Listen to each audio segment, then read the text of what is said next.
Major Sinha হত্যা মামলার রায় ন্যায় বিচারে সন্তুষ্ট পরিবার।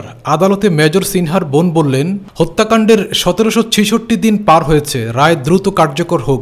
বহুল আলোচিত মেজর সিনহা মোহাম্মদ রাশেদ খান হত্যা মামলায় বিচারিক আদালতের রায় হাইকোর্টে বহাল থাকায় সন্তোষ প্রকাশ করেছেন তার বোন শারমিন শাহরিয়ার ফেরদৌস।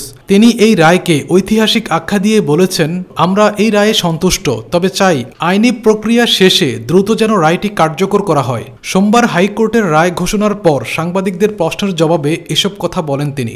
মেজর সিনহা মোহাম্মদ রাশেদ খান হত্যা মামলায় সাবেক টেকনাফ থানার ওসি প্রদীপ কুমার দাস এবং পরিদর্শক মোহাম্মদ লিয়াকত আলীর মৃত্যুদণ্ডের রায় বহাল রেখেছেন হাইকোর্ট। একই সঙ্গে মামলার আরও ৬ আসামির যাবজ্জীবন কারাদণ্ড বহাল রাখা হয়েছে। এছাড়া আদালত রায়ে প্রত্যেক আসামিকে ৫০,০০০ টাকা করে জরিমানার আদেশও বহাল রাখেন। ওই হত্যাকাণ্ডের আগে থেকেই আলোচনায় ছিলেন ওসি প্রদীপ কুমার দাস। আলোচিত ছিলেন একের পর এক ক্রসফায়ার আর কঠোরতার জন্য। টেকনাফে ভয়ের রাজত্ব কায়েম করেছিলেন আলোচিত এই পুলিশ কর্মকর্তা। বর্তমানে মৃত্যুদণ্ডাদেশ নিয়ে কারাগারে রয়েছেন ওসি প্রদীপ। জানা গেছে, তাকে দেখতে আসছেন না কোনো আত্মীয় স্বজন। অস্ত্রের ভয় দেখিয়ে তুলে আনতেন যাকে তাকে। টাকা দিলে ছাড়া পেতেন কেউ কেউ। টাকায় বনিবনা না হলে মাদক কারবারি দেখিয়ে কথিত বন্দুক যুদ্ধে শেষ করে দিয়েছেন অনেকের জীবন এবং ধর্ষণ করেছেন বহু মুসলিম নারীকে। পছন্দ হলেই থানায় তুলে নিয়ে এসে ধর্ষণ করতেন এই ওসি। প্রদীপের দুর্নীতির টাকা রক্ষা করতে গিয়ে ফেঁসে গিয়েছিলেন তার স্ত্রী চুমকিও। দুর্নীতির মামলায় ২১ বছর দণ্ডিত হয়ে তিনিও এখন কারাগারে। যাবজ্জীবন বহাল থাকা আসামিরা হলেন টেকনাফ থানার সাবেক এসআই নন্দদুলাল রক্ষিত, কনস্টেবল রুবেল শর্মা, সাগর দেব, কক্সবাজারের বাহারছড়ার মানিশবুনিয়া গ্রামের মোহাম্মদ নুরুল আমিন, মোহাম্মদ আইয়াজ ও মোহাম্মদ নিজামুদ্দিন।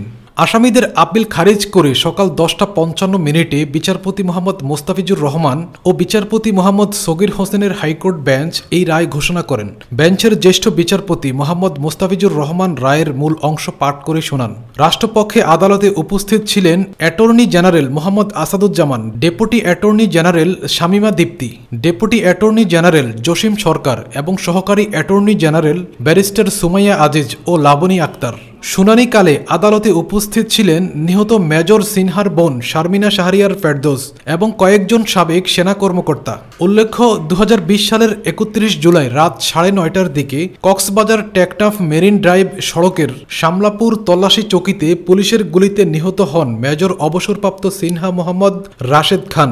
বাহারছড়া তদন্ত কেন্দ্রের তৎকালীন ইনচার্জ পরিদর্শক লিয়াকত আলী তার উপর গুলি চালান। ঘটনার ৫ দিন পর ৫ আগস্ট ২০২০ সালে নিহত সিনহার বোন Sharmin Shahriar Ferdous Teknaf senior judicial magistrate আদালতে মামলা দায়ের করেন। পরে তদন্ত শেষে ২০২০ সালের ১৩ ডিসেম্বর র্যাব ১৫ জনকে অভিযুক্ত করে অভিযোগপত্র দাখিল করে। চার্জশিটে সিনহার মৃত্যুকে পরিকল্পিত হত্যাকাণ্ড হিসেবে উল্লেখ করা হয়। ২০২২ সালের ৩১ জানুয়ারি কক্সবাজারের জেলা ও দায়রা জজ আদালতের বিচারক মোহাম্মদ ইসমাইল এই রায় ঘোষণা করেন।